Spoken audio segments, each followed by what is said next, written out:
Dans cette vidéo, je voudrais rebondir sur un élément dont je te parlais dans ma vidéo précédente sur les 3 pires lois de décentralisation, où dans ce classement, je t'avais parlé de la loi NOTRe, qui était donc pour moi une des pires lois de décentralisation qu'on ait connues. Je commençais à t'expliquer un peu les raisons, et notamment je commençais à m'appuyer sur un rapport qui a été fait par des députés et de plusieurs bords politiques, d'ailleurs, c'est pas du tout un rapport partisan. Et là, je voudrais m'attarder plus spécifiquement sur ce rapport, puisque il nous donne un bon nombre d'informations sur l'évaluation de l'impact de la loi NOTRe sur notre territoire, sur les élus locaux, sur les collectivités, et donc je voudrais t'en faire un résumé.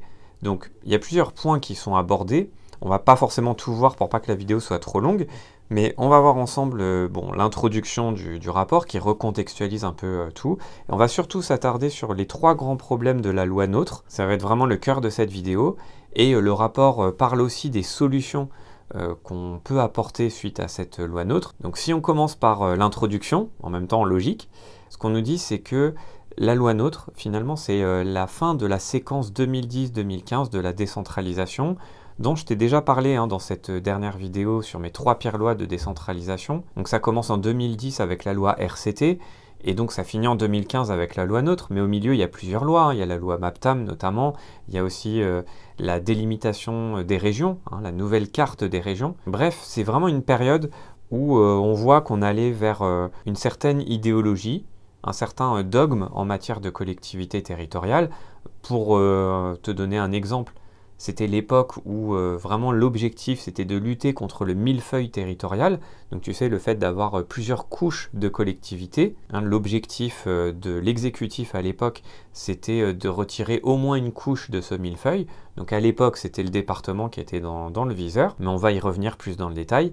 Et puis en introduction de ce rapport, on nous rappelle aussi que il y avait un contexte de réorganisation de la territoriale, ça je commençais à t'en parler, mais qu'il y avait aussi un contexte de baisse de dotation de l'État, et notamment la DGF, qui a beaucoup baissé entre 2014 et 2017, d'environ 9 milliards. Donc voilà, on est dans un contexte quand même déjà un peu tendu entre les collectivités et l'exécutif, et donc par-dessus ça, on a la loi NOTRe, qui est venu un peu achever, entre guillemets, certains élus locaux, et qui a tendu encore plus les relations entre cet exécutif et les collectivités. Je t'en ai déjà pas mal parlé avec notamment le résumé de livre Le blues des maires d'Éric Kerrouche, mais là tu vas voir que dans ce rapport, il y a des informations aussi importantes, et l'angle est un petit peu différent. Donc le rapport, en fait, nous décrit 3 grands problèmes de la loi NOTRe. Le premier, c'est que la loi NOTRe avait des objectifs à la base, mais finalement ces objectifs sont un peu flous, voire même changeants au fur et à mesure de la construction de la loi,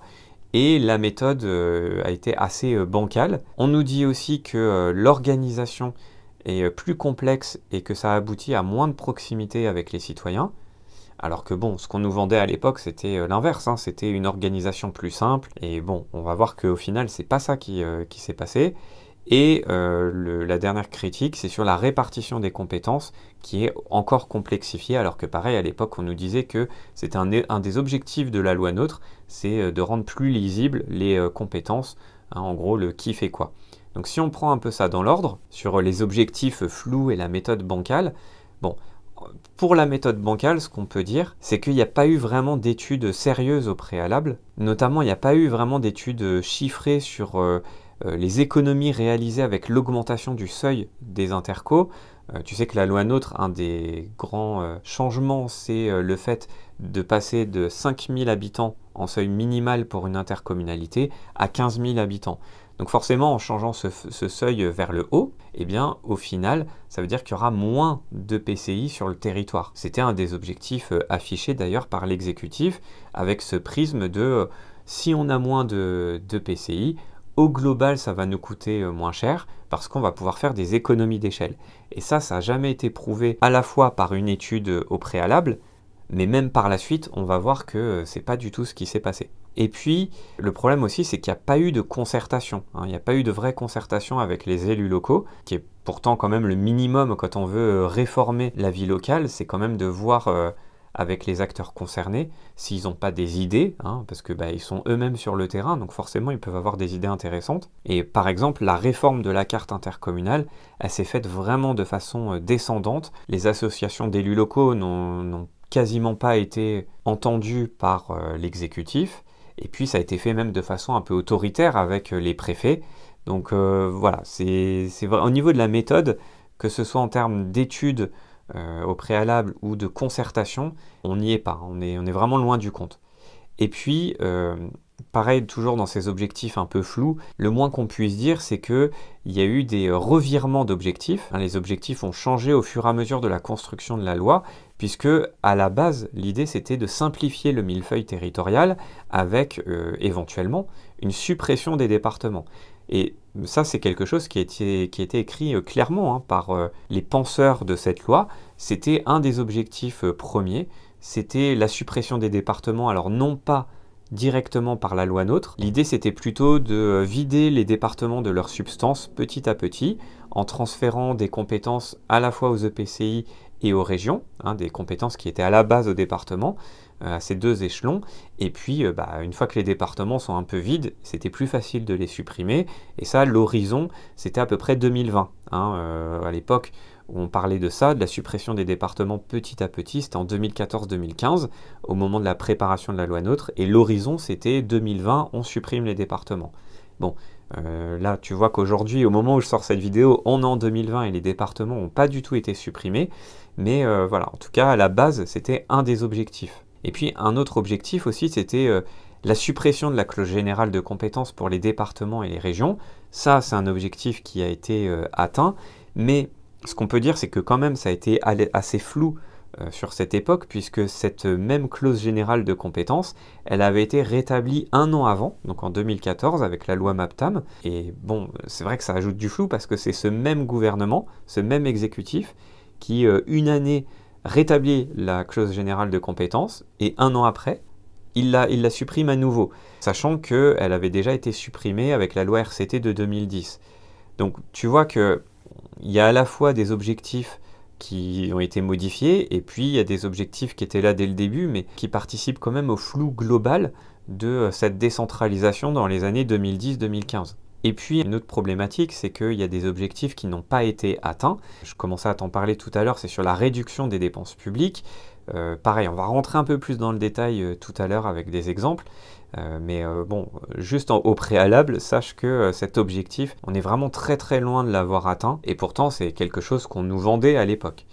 Et puis, dans les objectifs non atteints, il y a aussi la clarification de la répartition des compétences. Et ça, pareil, je te le dis juste comme ça, un peu en guise d'introduction, mais on va aller plus dans le détail tout à l'heure. Et puis, ce qu'on peut dire aussi, c'est que les résultats ont été contraires aux buts initiaux. C'est-à-dire que non seulement il y a des objectifs qui n'ont pas été atteints, mais en plus, il y a même des résultats qui ont été contraires à ce qui était affiché au début.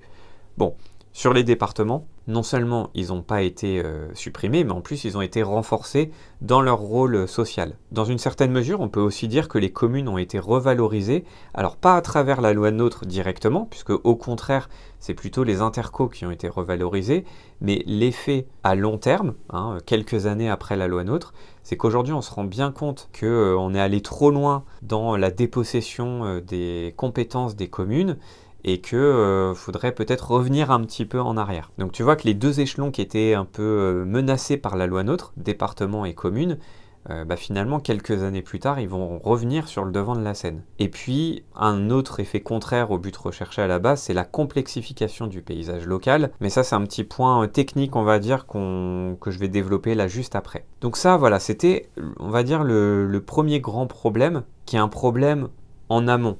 Sur la construction de la loi. J'ai commencé à te parler aussi des effets, mais là on va rentrer plus dans le vif du sujet avec les deux autres grands problèmes, qui sont que finalement la loi NOTRe elle a abouti à une organisation plus complexe et à moins de proximité, et puis l'autre problème qui est celui de la répartition des compétences encore complexifiée. Donc si on prend là notre deuxième problématique sur l'organisation et sur la proximité, ce qu'on peut dire dans un premier temps, c'est que suite à la loi NOTRe, mais pas que, tu vas voir, il y a une multiplicité des statuts. Donc ça, forcément, ça complexifie encore la chose locale. Ce qu'on peut dire, c'est que c'est c'est pas que la loi NOTRe hein, qui est concernée, c'est toute cette période 2010-2015 dans la lignée de la loi MAPTAM, avec par exemple la métropole du Grand Paris ou la métropole de Lyon comme collectivité à statut particulier. On rajoute encore entre guillemets des couches, donc forcément ça simplifie pas les choses. La loi NOTRe, elle modifie la métropole du Grand Paris et surtout elle crée la collectivité de Corse. Donc encore une fois, on crée une collectivité à statut particulier. Et puis par la suite, on va avoir d'autres créations hein, de ce genre-là, comme la collectivité européenne d'Alsace. Et donc ça brouille les pistes, puisque non seulement on n'a pas simplifié ce millefeuille territorial, mais en plus on l'a encore un peu complexifié, à tel point qu'on a Jean-Léonce Dupont, le président du conseil départemental du Calvados, qui ne parle plus de millefeuille territorial, mais de kaléidoscope territorial. Et j'aime bien l'expression parce que autant le millefeuille, on voit bien, c'est des couches séparées, enfin voilà, des couches les unes sur les autres. Ça représente plutôt bien l'organisation territoriale avec les communes, les intercos, les départements, les régions. Bon, on voit qu'il y a plusieurs couches. Après, on peut estimer qu'il y en a trop, pourquoi pas. Mais le kaléidoscope, c'est encore autre chose parce que, je ne sais pas si tu visualises un peu, il y a beaucoup de couleurs, tout est mélangé, c'est limite un peu aveuglant. Tu vois, alors que autant le millefeuille, c'est un peu rangé, quoi. Tu vois, il y a une certaine logique, on peut dire. C'est le kaléidoscope, c'est encore autre chose. Et j'aime bien cette image parce que je trouve que ça reflète bien ces années 2010-2015 où dans le discours, on disait bah, on va simplifier. Et en fait, dans les faits, on a fait exactement le contraire, avec des statuts vraiment particuliers, avec des exceptions. Après, peut-être que ça se justifie, hein, et d'ailleurs, c'est ce qu'on nous dit dans le rapport, c'est que, à la limite, pourquoi pas, ça peut se justifier.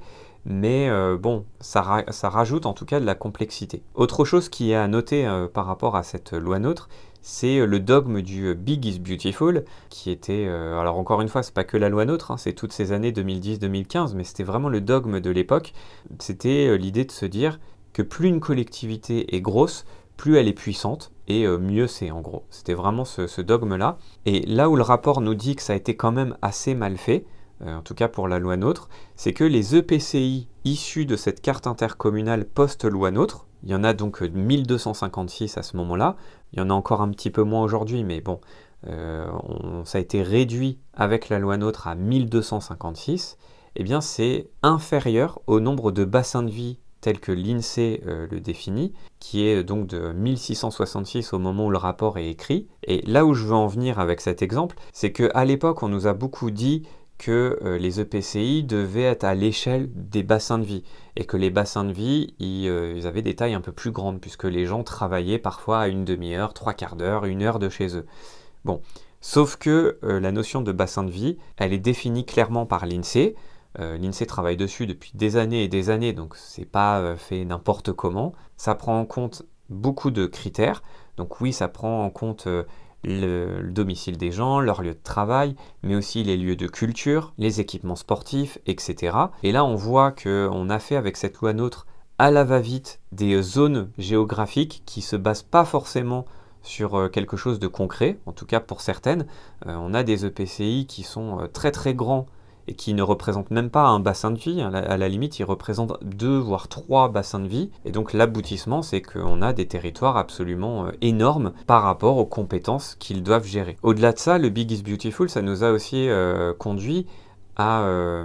normalement, ça devait être des économies d'échelle, mais finalement, il n'y en a pas eu, justement à cause de cette grande taille, parce que ça veut dire plus de déplacements pour les élus, pour les fonctionnaires, l'alignement aussi indemnitaire par le haut, quand il y a des fusions comme ça entre plusieurs EPCI, ça nécessite aussi plus de coordination entre les services, puisqu'il y a plus de services, il y a plus d'agents à gérer. Donc finalement, cet objectif d'économie d'échelle, en nous vendant ce côté, bon, plus on aura des collectivités grosses et plus on fera d'économies, dans le rapport, ce qu'on nous dit, c'est que c'est pas vrai, on n'a pas du tout fait d'économies, donc il faut se sortir de ce dogme. Et puis au-delà de ça, il y a aussi un truc que j'ai trouvé intéressant, c'est le sentiment d'injustice fiscale, et moi je rajouterais même peut-être sociale, pour certains qui ne peuvent pas profiter des équipements de leur EPCI parce qu'ils sont trop loin. Ça encore, c'est un problème des collectivités ou des EPCI de taille XXL, c'est que finalement on a l'impression de payer des impôts pour des équipements qu'on ne peut pas utiliser, en tout cas pour certains, parce qu'ils sont trop loin de chez nous, qu'on n'a pas de voiture, ou que, bon, on a une voiture, mais Comme les temps sont durs, on évite de faire beaucoup de routes, hein, parce que ça coûte cher. Donc voilà, donc tu vois, c'est pour ça que je te disais sentiment d'injustice sociale aussi, c'est que ça touche forcément aussi les plus pauvres d'entre nous. Donc en ça, le Big is Beautiful, ça crée aussi des inéquités sociales auxquelles on ne pense pas forcément, et le rapport nous le rappelle bien. Ensuite, bon, il y a évidemment la relation commune-interco qui pose aussi problème, qui pose des problèmes d'organisation. C'est ce qu'on appelle un irritant de la loi NOTRe, tu as peut-être déjà entendu ce terme, parce que bah oui, parfois le poids ridicule d'une commune dans son EPCI fait que elle ne peut pas être très écoutée, elle n'a vraiment pas son mot à dire au sein de son EPCI. Ça se passe pas comme ça partout, bien sûr. Il y a des EPCI où ça marche bien, je te le disais dans ma dernière vidéo, mais globalement, quand même, on a beaucoup de communes qui se plaignent du fonctionnement des EPCI de taille XXL. Bon, je rentre pas dans le détail parce que c'est quelque chose que j'ai déjà pas mal abordé dans d'autres vidéos. Et puis, le dernier grand problème, hein, je te disais qu'il y en avait trois grands problèmes de la loi NOTRe, c'est la répartition des compétences qui est encore complexifiée. Par exemple, ce qu'on nous dit dans le rapport, c'est qu'il y a un manque de clarté de la notion de chef de file. La notion de chef de file, c'est pas quelque chose que la loi NOTRe invente, hein, ça existait déjà auparavant, mais dans la loi NOTRe, on nous spécifie un peu plus les choses. Notamment, bon, on va nous dire que la région est chef de file dans le domaine économique, par exemple. Donc, là où ça pose problème pour certains juristes, et c'est ce que le rapport nous dit, c'est que cette notion de chef de file, elle rentre en conflit avec la notion constitutionnelle de non-tutelle d'une collectivité sur une autre. Donc là, concrètement, sur le développement économique, la région, ok, elle est chef de file, mais elle ne peut rien imposer, entre guillemets, au département, ou aux communes ou aux EPCI, puisqu'elle ne peut pas exercer de tutelle sur une autre collectivité. Donc dans les faits, cette notion de chef de file, elle pose problème au niveau juridique, mais même en termes de lisibilité pour les collectivités, c'est compliqué, parce qu'il y a des injonctions contradictoires entre ce qu'on nous dit dans la loi, et puis en même temps ce qu'on nous dit dans la Constitution. Donc voilà, c'est pas toujours très clair pour les collectivités, à tel point que bon nombre d'entre elles ne se saisissent pas de cette notion de chef de file, même si certaines arrivent à bien jouer le jeu et à bien communiquer entre elles, mais de toute façon c'est pas forcément par rapport à ce côté chef de file, souvent c'est aussi dans des territoires où ça se passait déjà bien auparavant. Ce qu'on nous dit aussi dans le rapport, c'est qu'il y a encore plus de délégations de compétences avec la loi NOTRe. Alors là pareil, c'est pas la loi NOTRe qui a inventé ça, hein, la délégation de compétences entre deux niveaux de collectivité. Par exemple, une région qui délèguerait une partie de ses compétences à un département ou à tous les départements de la région. Donc ça, c'est quelque chose qui existait déjà, mais la loi NOTRe appuie encore un peu plus là-dessus. Et là, pareil, ça rend cette répartition des compétences peu lisible, puisqu'il y a certaines régions qui vont déléguer un peu de compétences. La région voisine, par exemple, ne va pas le faire. Donc encore une fois, c'est pas très lisible tout ça. Alors peut-être que dans certains territoires, ça se justifie plus que dans d'autres, hein, c'est ce qu'on nous dit, et dans le dogme actuel, hein, autour des années 2019-2020, avec cette notion de différenciation territoriale qui est mise sur le devant de la scène, et bien là, ça prend tout son sens. Mais quand même, c'est une critique qu'on peut faire. Cette pratique de la délégation de compétences, elle ajoute encore un peu plus de flou. Et puis, pour finir, le rapport nous parle aussi de l'impasse de la théorie des blocs de compétences. Ça vient un peu justifier les propositions de la loi NOTRe et des lois précédentes sur l'assouplissement de ces blocs de compétences qui seraient pour certains irréalistes. La transversalité ferait partie de l'efficacité locale, hein, pour certains. Le rapport nous prend d'ailleurs un très bon exemple qui est celui du domaine du sport, où là c'est un domaine transversal à tous les niveaux de collectivité. On va dire que le bloc communal s'occupe plutôt des équipements et de la vie associative sportive.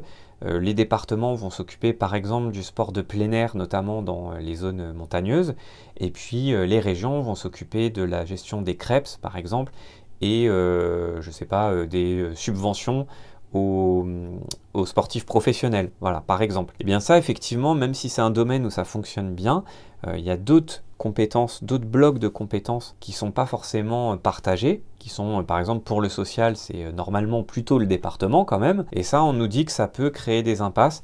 Moi, je ne suis pas forcément d'accord avec ça. De toute façon, il y a deux écoles qui s'affrontent par rapport à ça. Il y a l'école, on va dire, de la transversalité, donc qui elle, dit que en gros, les blocs de compétences, ça marche pas. Il faut être transversal à tous les niveaux de collectivité pour toutes les compétences. Et puis, on va dire, l'autre école qui dit que, au contraire, il faut que chaque niveau de collectivité ait des compétences très claires et éviter les doublons, que personne ne se marche sur les pieds en gros. Et pour l'instant, moi je suis plutôt de cette école-là, mais en tout cas les deux se justifient. Et dans ce rapport, on voit bien dans les conclusions que eux, ils sont plutôt sur l'école de la transversalité, de faire péter les blocs de compétences, même si c'est pas pour demain, mais en gros c'est un peu ça ce qui ressort. Tu vois là, les solutions, je vais pas t'en parler trop longtemps parce que je veux pas que la vidéo soit trop longue. Mais en gros, c'est ce qu'on nous dit, c'est qu'il faut, tu vois ce que je t'ai mis en deux, assouplir la répartition et les modes d'exercice des compétences. Bon, bah c'est ça. En gros, c'est aller vers plus de transversalité et selon eux, ce serait plus efficace. Et puis un autre point qui nous est donné aussi, qui est développé, c'est de repenser la gouvernance locale. Et là, pour le coup, je suis d'accord avec eux. C'est plutôt notamment en fait, de réfléchir à la place des communes dans les intercommunalités et de remettre les communes au centre du projet intercommunal, d'arrêter de penser que l'intercommunalité se suffit à elle-même. C'est un beau projet, l'intercommunalité, mais il ne faut jamais oublier que c'est un projet de collaboration entre les communes. Donc bien sûr, cette partie solution, elle est plus étayée dans le rapport, et si ça t'intéresse, je t'invite à aller lire ce rapport. Là, j'ai essayé de t'en faire un résumé assez compact. Comme ça, voilà, tu as toutes les idées principales. Je te mets le lien en description sous la vidéo si tu veux aller lire plus en détail ce rapport. J'espère que ça t'a donné des billes sur la compréhension des enjeux de la loi NOTRe. Après, peu importe si tu es d'accord avec moi, avec le rapport, ou si tu as ta propre idée, l'idée c'est vraiment que tu réfléchisses à tout ça et que tu sois prêt ou prête si un membre de jury te pose une question sur cette loi NOTRe, qui est quand même une des plus discutées des lois de décentralisation des dernières années. Si bien sûr tout ça c'est pas encore très clair pour toi, je te laisse aller voir mes premières vidéos que j'ai fait sur la loi NOTRe et d'autres vidéos auparavant qui te parlent un peu de ces lois de décentralisation. Tu as aussi un cours qu'on a fait avec Catherine qui s'appelle État et décentralisation, qui te prend vraiment par la main pour apprendre toutes ces lois de décentralisation depuis 82, comprendre les différentes dynamiques, etc. Avec non seulement des mind maps, mais aussi des audios, des quiz, des calendriers de révision, etc. Pareil, je te laisse aller voir en description, c'est le premier lien qui se trouve sous la vidéo. Merci pour ton attention et à très bientôt pour une nouvelle vidéo. Salut!